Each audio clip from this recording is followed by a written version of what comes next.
देखिए, दो वरिष्ठ पत्रकार हैं, दोनों को आपने सुना। मनोज बैठा जी जनसुराज है, क्योंकि वो तो आप दोनों के ही खिलाफ लड़ रहे थे, तो उनकी पीड़ा भी सामने है। लेकिन मैं आपसे पूछूंगा कि भाई कांग्रेस के साथ ये क्या हो गया, संजीत भाई?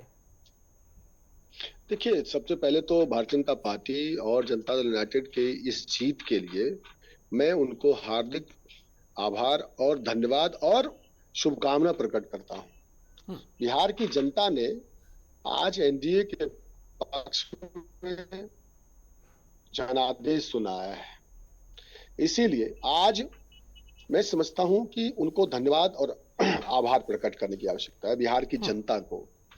अब आते हैं कि जो बिहार, अब विषय ये है कि क्या जो बिहार के मुद्दे कांग्रेस पार्टी ने, आरजेडी ने जो उठाए हैं, वो मुद्दे नहीं थे क्या, या उन मुद्दों से इतर हट करके लोगों ने उन मुद्दों को सामने रखा ही नहीं और जाकर के वोट किया लोगों ने।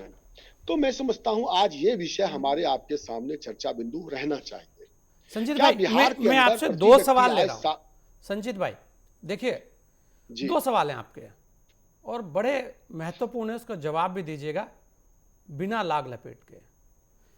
एक, महागठबंधन था, केवल एक मुद्दे पर कांग्रेस आगे बढ़ी, वो था एसआईआर, वोट चोर गद्दी छोड़। इसके अलावा आप बताइए कि वो और कौन सा मुद्दा था जिस पर कांग्रेस आक्रामक होकर सामने आई हो। देखिए, ये बड़ी, मैं आप ही से ले रहा हूं। हाँ, दूसरी बात, अंतिम समय तक हाँ, आपके गठबंधन को लेकर असमंजस बना रहा, अंतिम समय तक टिकटों को लेकर असमंजस बना रहा, और बहुत जगह फ्रेंडली फाइट की बात की गई, जिसे राजद ने, माफ कीजिएगा, जिसे जनता दल यू ने और भारतीय जनता पार्टी ने टारगेटेड कर निशाना भी बनाया, पूरा टारगेट किया उसे कि भाई आप फ्रेंडली फाइट क्या होती है। इन पर बहुत सारी चीजें रही, तो आप जो एक धुंध थी उसे ही नहीं हटा पाए। फिर आपके यहां से कितना जवाब आया कि भाई जंगल राज तो कैसे है, कांग्रेस पार्टी के उम्मीदवारों की सूची ये है, और बताइए इसके अंदर कोई ऐसा है जो जंगल राज की पहचान बनता हो या जिससे जंगल राज हो ऐसा सिद्ध होता हो? बताइए आप, चलिए आप बताइए। अब आप पहली बात कि संजय जी, एक तो अगर गलती कमियां नहीं रही तो ऐसे रिजल्ट क्यों आए और ऐसे आने का कारण क्या था? तो मैं समझता हूं निश्चित रूप से इसमें कोई शक नहीं है कि गलती कमी तो रही। अब जब आप हार जाते हैं तो गलती कमियां आपकी ज्यादा नजर आती हैं। प्रश्न आज इस हार के ऊपर आरजेडी और कांग्रेस से ज्यादा पूछे जा रहे हैं, लेकिन साथ ही साथ क्या इस चुनाव के इस संध्या पर हम साथ ही साथ उन मुद्दों के ऊपर जो बिहार के मुद्दे हैं, क्या बिहार के मुद्दों के ऊपर चर्चा हुई? क्या बिहार के मुद्दों को लेकर के आदरणीय राहुल गांधी जी ने पलायन का मुद्दा उठाया? बिहार जनाक्रोश जनयात्रा में आदरणीय राहुल गांधी जी ने उस पलायन की चर्चा की जिसके ऊपर आज भी अनुत्तरित है। हार गए और हमने भी देखा जमीन पर जमीन पर इस प्रकार का सहयोग और समर्थन जनता दल यूनाइटेड और भारतीय जनता पार्टी के बीच नहीं था। जिस प्रकार का रिजल्ट में परिवर्तन हुआ है, उसके बावजूद भी हम सब ये मानते हैं कि जो जीत हुई है भारतीय जनता पार्टी और जनता दल यूनाइटेड की, हम सबको स्वीकार करना चाहिए और बिहार के लिए हम सबको साथ मिलकर के काम करना चाहिए।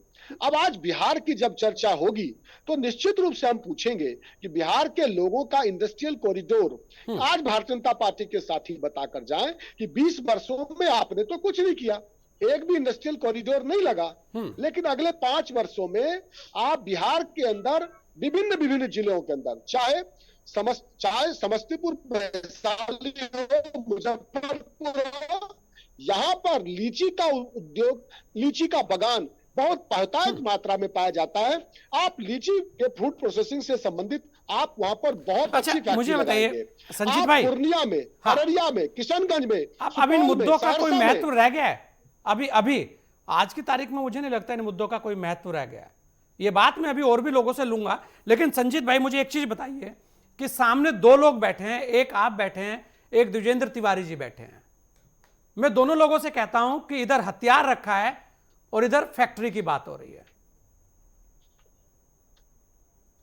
आपको क्या पसंद है? देखिए, आप बताइए। मैं समझता हूं एक लोकतांत्रिक पार्टी होने के मैं नाते आपसे ही ले रहा हूं, मैं आप ही से ले रहा हूं संजीत भाई, देखिए, कि भाई आप इस बात को नकार ही नहीं पाए। वो कह रहे जंगल राज है, आप अब कह रहे हो फैक्ट्री की बात कर रहा हूं। बीजेपी कहती रही कि सुशासन की बात कर रहे हैं हम, जंगल राज वापस आ जाएगा। आवाज आपकी कट रही है थोड़ी सी। हाँ संजीत भाई, देखिए, सुशासन की बात आप करते हो। हाँ। जी, मैं कह रहा हूं सुशासन की बात आप करते हो, लेकिन उसी सुशासन के अंदर आरके सिंह ने 62,000 करोड़ बिजली घोटाले की बात की है।